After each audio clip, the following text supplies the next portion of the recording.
जी, प्यार से कहना धन्यवाद जी, सेंट से विद लव धन्यवाद जी। ऑकलैंड के इस थिएटर में जहाँ सभी सत्संग का आनंद ले रहे हैं और सत्संग के दौरान एक एक जो महात्मा ने बात रखी वो कोई दुनियावी बात नहीं रखी कि चाहे इस दुनिया में इस संसार में जन्म लिया है और ये सारे जो भी इस तन से जुड़ी रिस्पॉन्सिबिलिटीज़ हैं, चाहे घर परिवार की परवरिश, एक पढ़ाई लिखाई काम काज, ये एक समाज में आए हैं तो समाज पे बोझ बन के नहीं, एक खुद सेल्फ सस्टेन होके हमें जहाँ अपने जीवन को चलाना है और हर एक चीज़ मुबारक है, हर एक उपलब्धि भी मुबारक है, पर सबसे पहली प्रायोरिटी हर समय की ये परमात्मा, ये निराकार,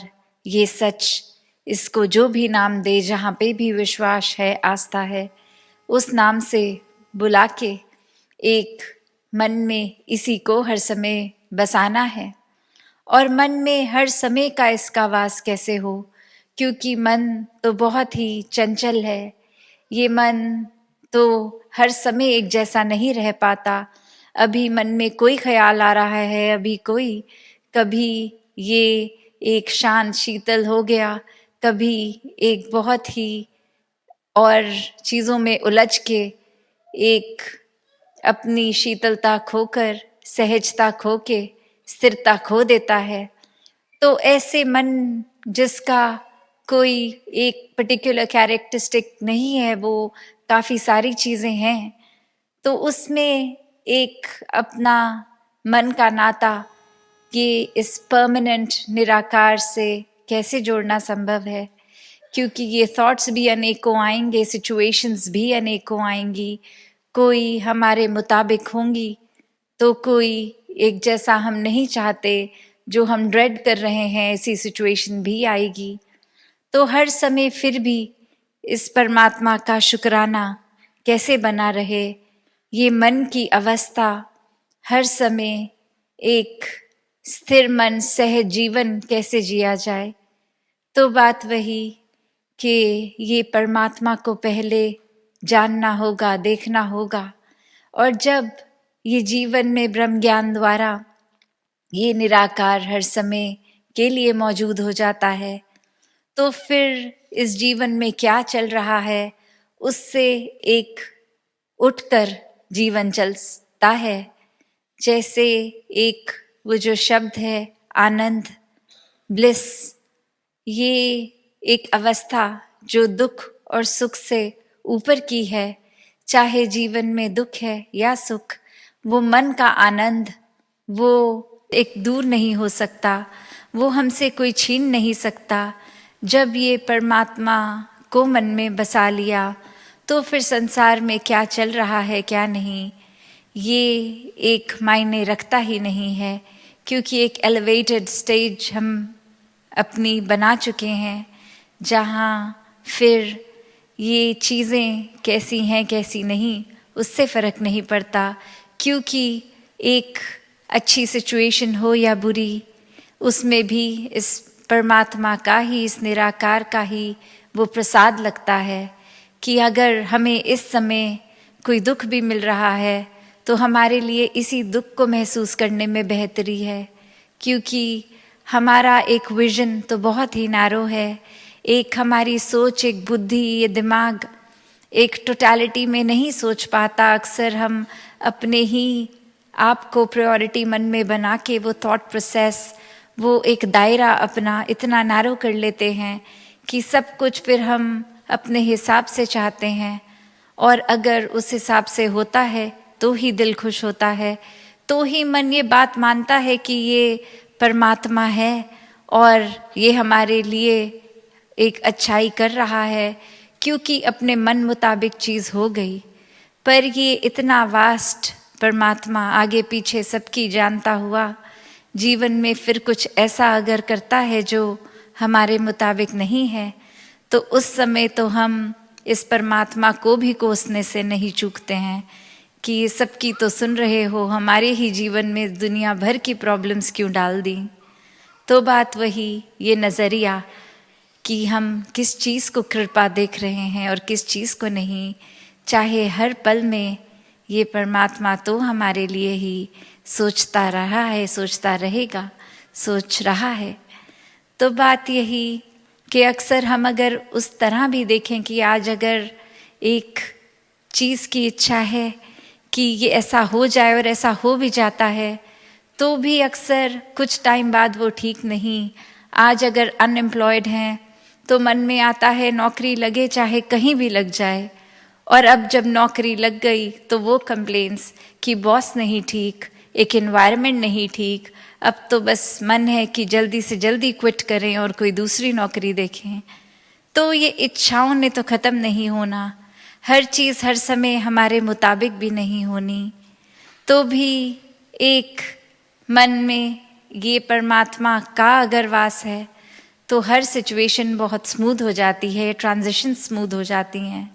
एक मन में ख्याल अगर आता भी है तो वो साथ में पेशेंस भी आ जाती है, हर तरह की ह्यूमन वैल्यू एक हमारे अंदर आ जाती है और फिर एक आसानी से ये रास्ता कट जाता है।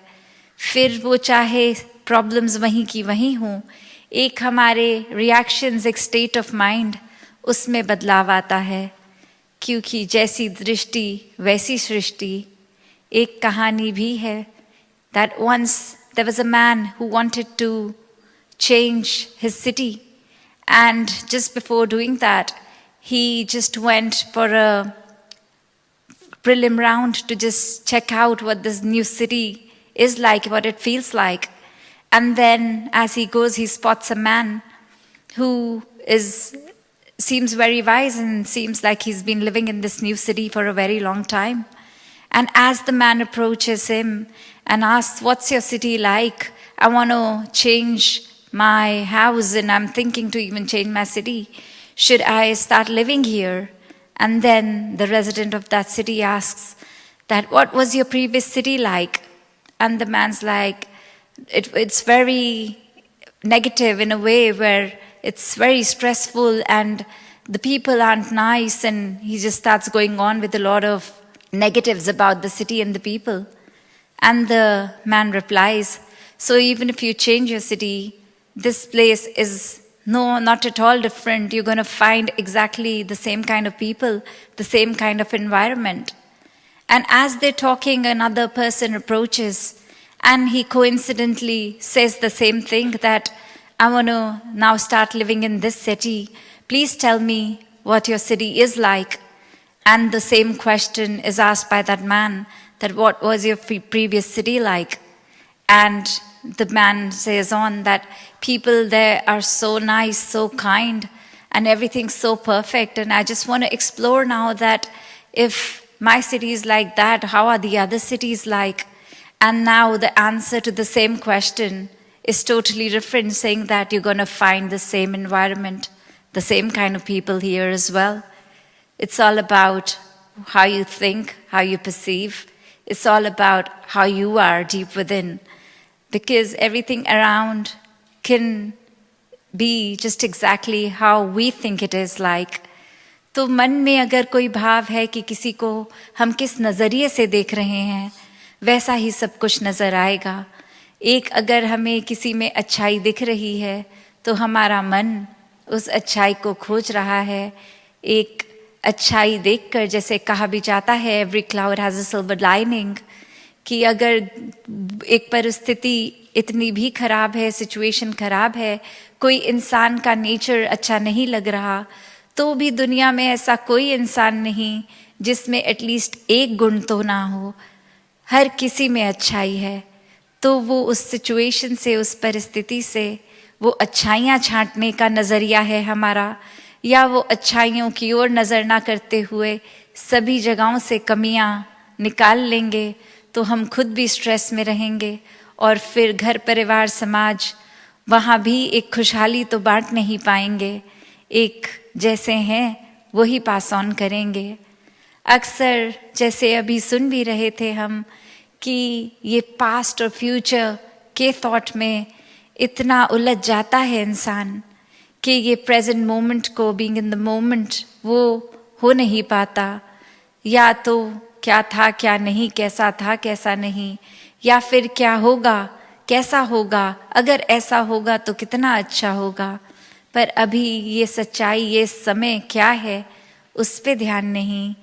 तो ऐसी एक और कहानी भी आ रही है ख्याल में कि एक इंसान कहीं किसी के पास जाता है, एक वो बहुत ही स्पिरिचुअली एक रिनाउंड होते हैं, और उनके पास जाके कहता है कि मुझे पता है कि आप बहुत बिजी हैं और मेरे लिए ज़्यादा आपने समय नहीं देना संभव होगा, पर सिर्फ मुझे फटाफट एक ऐसी कोई टीचिंग दे दें कि जीवन में अगर मैं और कुछ ना भी अपनाऊं तो उस चीज़ को मैं अपना लूं और जीवन संवर जाए, तो ऐसा क्या होगा।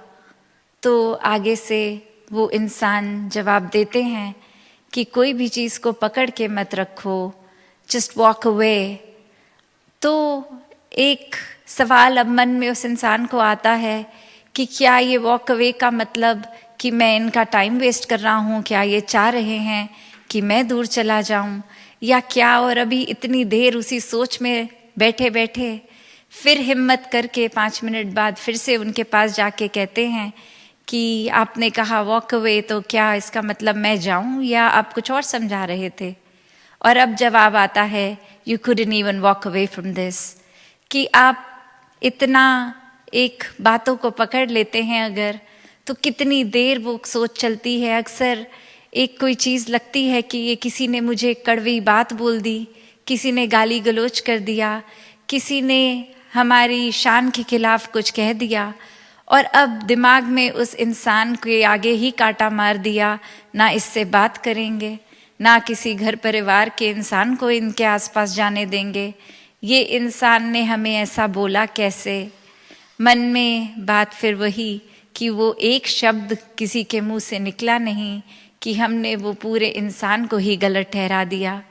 क्या पता आज उनकी तबीयत ना ठीक हो, अंदर कोई तंगी, कोई और परेशानी जिसकी वजह से वो इतने कल्पे हुए, एक अंदर से अच्छी फीलिंग नहीं आ रही थी, इसलिए वो तंगी में उनसे भी अनजाने में कुछ शब्द ऐसा निकल गया, और अब जीवन भर हम उस शब्द को पकड़ के बैठेंगे कि वो इंसान ने ऐसा बोला तो अब मैं 3 बातें और गलत उनको कहूँ। तो बात तो वही कि किसी को कुछ गलत बोलेंगे अगर हम, तो पहले हमारा भी मन खराब होगा।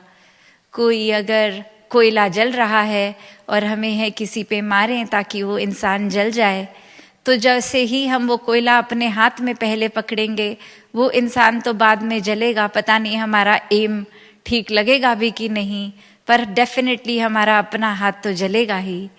तो ये एंगर इश्यूज, ये हमें जो भी कुछ तंग करता है, जब जब हम इस परमात्मा से दूर होते हैं तो वो पहले हम परेशान होते हैं, और वो परेशानी को हम ड्रैग ऑन करते ही जाते हैं, we not able to walk away from that.